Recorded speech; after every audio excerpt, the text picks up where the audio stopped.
If you want a modern analogy, look at the Affordable Care Act. Who should pay for health care?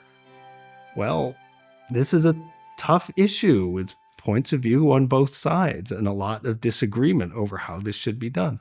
Who should pay for having soldiers in America to make sure the Indians stay in Indian territory and the settlers stay in land designated for them east of the Appalachian Mountains, and the Canadians stay in Canada? Who should pay for making sure all this stays in this nice, orderly way?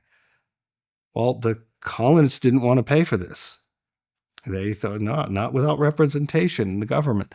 And this is the very basis for what fomented the imperial crisis. Is British government finds this big economic burden of having to keep the peace in the colonies after the French and Indian War. At the end of the French and Indian War, Great Britain won a lot of territory. They won the war in America. They acquired a lot of possessions that had been under the responsibility of the French before this. So the British government now was responsible for the part of North America that we consider the United States and the part of North America that is now Canada, which at the time was divided into a number of different individual colonies, both places. But the important parts at the end of the French and Indian War was that most of what is today Canada was populated by people of French descent as well as native peoples, and the people of French descent were Catholic. Great Britain, England, had a state religion that was Protestant, and there's a whole history of conflict there. And a lot of mistrust then between the mostly Protestant colonists in the 13 colonies and those Canadians across the border who are Catholics. A lot of fear there.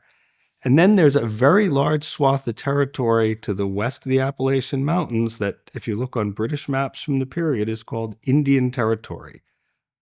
And the British government said, all right, it's 1763.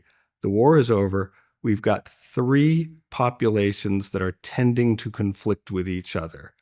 We have the Catholics in Canada, we have the Protestant settlers on the seaboard, and we have the Native Americans inland and to the west. And we want them all to be able to live harmoniously.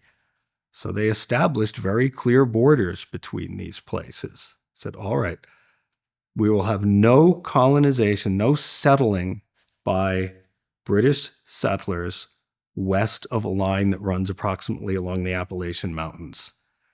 And people in Canada can practice Catholicism. They're free to do that. And the lands west of the Appalachian Mountains, that is Indian territory, that belongs to the Native Americans. They are free to do what they want there. Well, the British settlers on the eastern seaboard didn't like this at all. There was a lot of land speculation. They wanted to keep pushing west into that Indian territory. That was where the economic booms were to be gained.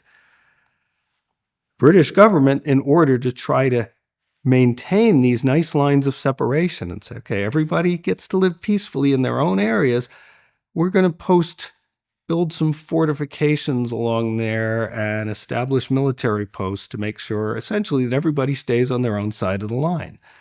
And hopefully everybody will feel like you're being protected by these soldiers from incursions by people on the other side of the line.